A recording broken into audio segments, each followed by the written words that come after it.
Hey everybody, welcome to this edition of Telemazing. Today we are going to do the 3-view of The Detour on TBS. I got Denim, I got Alanah, and I got Kristen here to help me out deconstruct what we had just witnessed. Now TBS is doing a giant rebrand, pretty much putting all this new content. They did Full Frontal with Samantha Bee, which is doing pretty well for itself, and then they did Angie Tribeca, which I thought was a really funny show. And so now we see The Detour, which is Jason Jones, who used to be at The Daily Show with Jon Stewart. And I thought going into it, before we even started, that I was like, oh no, TBS is doing all these new shows. They're not all of them can do well. I thought going in, it's going to be okay. It's not going to be great. I thought it was going to be okay after watching the trailer. And then I watched it and I kind of felt the same way. I thought it was okay. I saw the trailer to Friend's House and I was really excited. I thought, it's kind of like a little bit more of a gritty comedy. Mm-hmm. I thought it was an interesting stretch for network television. Yeah. I think for me,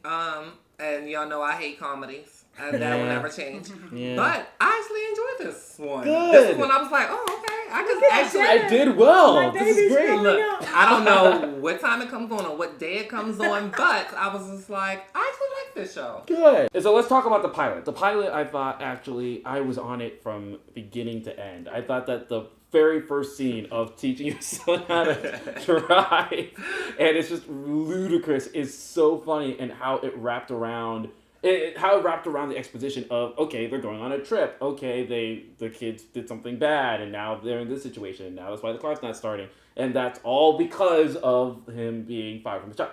I liked everything about that pilot episode. It was really fun. Things constantly kept happening, but I wasn't sitting there like, oh my god, something else has gone wrong, I was really enjoying it, and the ice cream shop, thinking that they were going to get sundaes, and then, they had to pay to get back in, and the daughter's in there with the strippers because she got, it was just, it was such a great episode. It was engaging, it was funny, it was very, humble, very human, I guess, right. And I really liked that. I thought the framing device for the show was really interesting because it definitely isn't what you would use for, I don't want to call this a classic comedy, but usually TV comedies are pretty straightforward. Beginning, middle, end, inciting incident, plot, finale. Exactly, bang, bang, boom. But I thought just the little framing device of him getting interviewed by the police and the way that they wouldn't always move linearly through the first 3 episodes, I thought that was really interesting. And not that the comedy was bad, but that kept my interest more than the comedy. Let's talk about how you felt at the end of episode 1 through the end of episode 3, because I will say that while I really thought that pilot was really strong,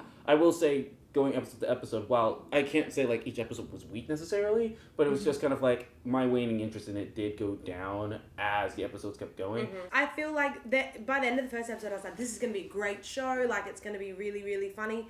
The second episode in the motel, I don't know, I was kind of them having... The weed gummies were kind of weird. It just felt like they were placed the woman behind the desk seemed a little far-fetched. I just don't feel like that that would never happen. Because the first episode was realistic. It was funny, and I was like, that I can see those things happening. But then the second one, I was like, not so. You wouldn't have to go to 700 different rooms. I feel like by the 3rd episode, maybe because it was getting a little more outlandish, this town would use the daycare as their holding facility for, people that got arrested.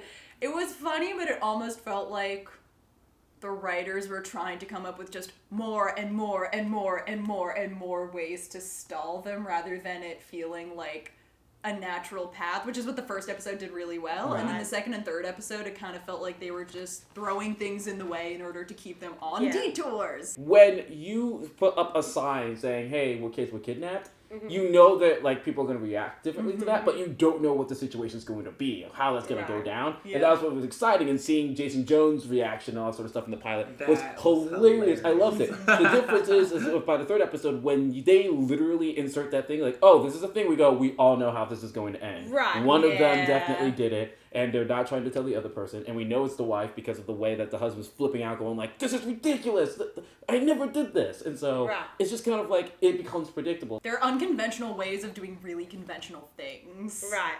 Yeah, I was about to say, I didn't buy into it that much. I just thought it was just a fun, little something to watch on a Tuesday night. I don't know what night it comes on. But like I didn't have any problems with because the only thing I really realized is that, okay, we know it's a detour, so we know their entire season is going to be filled with detours before they get to Florida or wherever they're headed. And I'm like, I know I didn't mind the hiccups because I was just like, these are things that if you're driving, what is that, like a 12, 13, 14-hour drive? It's going to happen when you're dealing with an old, funky old car. I think the pilot's really good. If you like the pilot, people who like Comedy Central type comedies will really enjoy it. Or even like Veep, like self-deprecating type shows will like this show as well. I just don't feel like I'm at the point yet where I'll be like, yeah, The Detour is a great show. You should watch it. I'm not there yet. I need 2 more episodes to get there. I enjoy it. Like I said, it went down a little bit from the pilot, but I have faith that it can pick back up because I think it's got a great writing staff. That's evident through the pilot's writing. So I would recommend it, and I'm going to give it a go and keep watching and pray for the best. Everything is just solid. Like, writing solid, acting is solid, directing is solid. Everything is just a solid job. But it just was one of those shows that didn't really gel with me.